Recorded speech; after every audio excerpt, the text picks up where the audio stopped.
Bago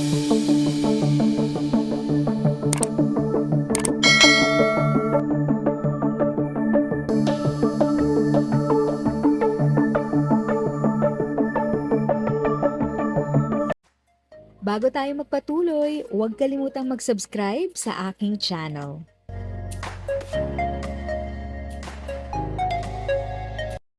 Thank you sa pag-click ng aking video. Good day po sa lahat ng mga nanonood. Sa mga bagong viewers at napadaan lang, by the way, I'm Tita Eda. Welcome to my channel.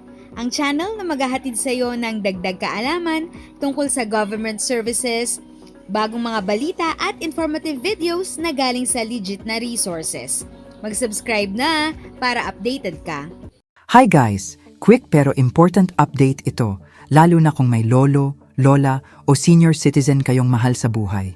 Alam nyo naman ngayon, ang dami talagang scam na nagkalat, lalo na online. At sadly, senior citizens ang isa sa pinaka-target. Kaya good news ito, kumilos na talaga ang House Committee on Senior Citizens. Nagkaroon sila ng meeting para tutukan at imbestigahan ang mga scam operations na nanlilinlang sa matatanda. Hindi lang ito simpleng usapan ha. Ang goal talaga nila ay may mapanagot at may konkretong aksyon. Ano ba usually ang mga scam na to?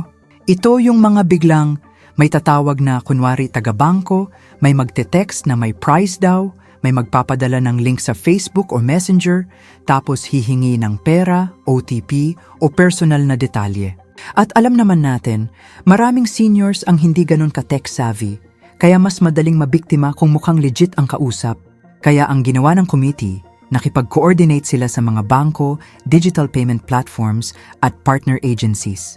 Ang goal dito, mas mabilis ma-detect ang suspicious transactions, mas mabilis ma-freeze kung may kahina-hinalang galaw at mas maagap na maprotektahan ang seniors bago pa lumala ang problema.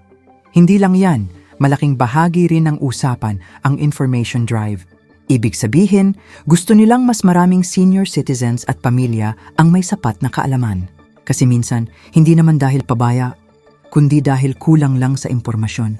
Simple reminders like, huwag basta magbibigay ng OTP, huwag magkiklik ng unknown links, huwag magpapadala ng pera sa hindi kilala.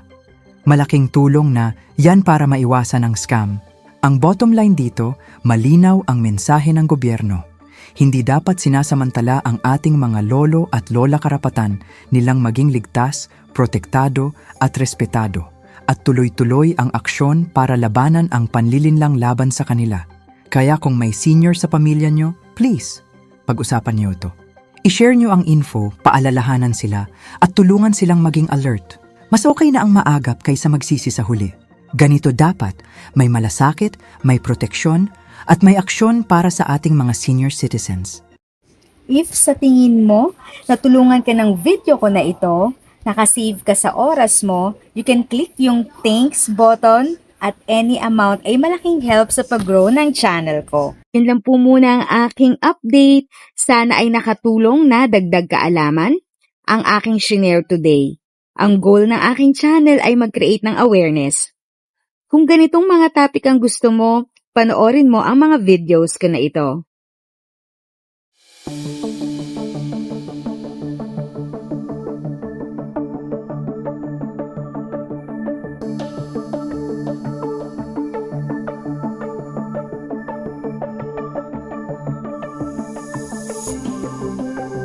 Watching, kung may kapamilya, kaibigan o kakilala sa tingin mo ay magiging interesado sa video, please share or tag sila sa comment section. At syempre, if nagustuhan mo ang video, i-like mo na ito at subscribe ka na din. As always, feel free to write your questions, comments, and opinions respectfully. And continue to be a blessing and stay safe.